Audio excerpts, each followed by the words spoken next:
Mega ধারাবাহিকের এক নায়িকা হেনস্থার শিকার হয়েছেন। জানা যায়, মহিলাদের শৌচাগারে উকিঝুঁকি, এমনকি শৌচাগারের একটি ফাটল দিয়ে তার ভিডিও তোলার চেষ্টা করেন এক টেকনিশিয়ান। শনিবার রাতে নায়িকার এই অভিযোগ ছড়িয়ে পড়তে ব্যাপক আলোড়নের সৃষ্টি করে। বিস্তারিত থাকছে ডেস্ক রিপোর্টে।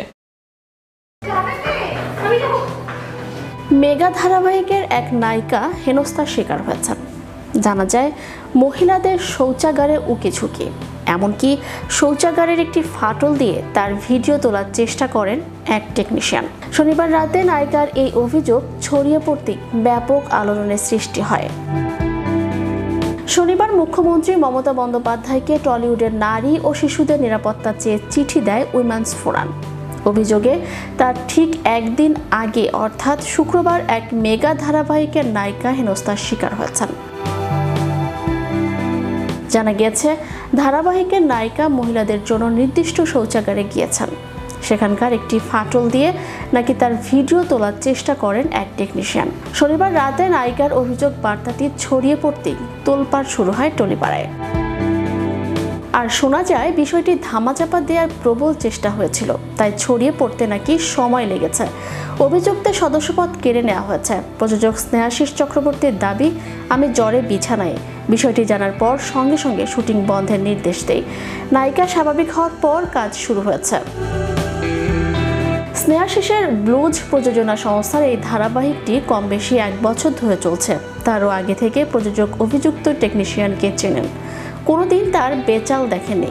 একইভাবে ওই টেকনিশিয়ানও নায়িকাকে গত 1 বছর ধরে দেখে আসছেন। হঠাৎ তার কেন এ অভিযোগ? কোনোদিন চোখ তুলে উঁচু গলায় কারোর সঙ্গে কথা বলেননি ওই টেকনিশিয়ান।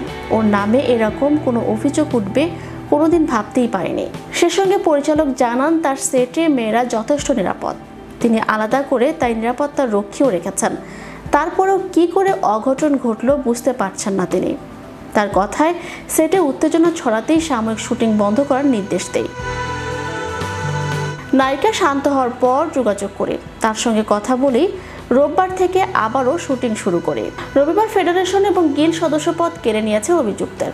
বিষয়টি খতিয়ে দেখতে সুরক্ষা বন্ধুর উপরে দায়িত্ব ন্যস্ত হয়েছে। বাকি পদক্ষেপ তারপরে। অভিনেত্রীদের অভিযোগ বার্তা অনুযায়ী জেরার সময় অভিযুক্তকে নাকি মারধরও করা হয়। এই দিকটিও কি সুরক্ষা বন্ধু দেখছে? স্বরূপ জানিয়েছে, সুরক্ষা বন্ধু কমিটির পক্ষ থেকে অভিযুক্তের সঙ্গে কথা বলার চেষ্টা করা হয়। তিনি কোনো কথা বলতে চাইছেন না, ফলে তিনি এ বিষয়ে কিছু বললে তারপর পদক্ষেপের কথা ভাবা হবে। চ্যানেল ইউরোপ বিনোদন ডেস্ক।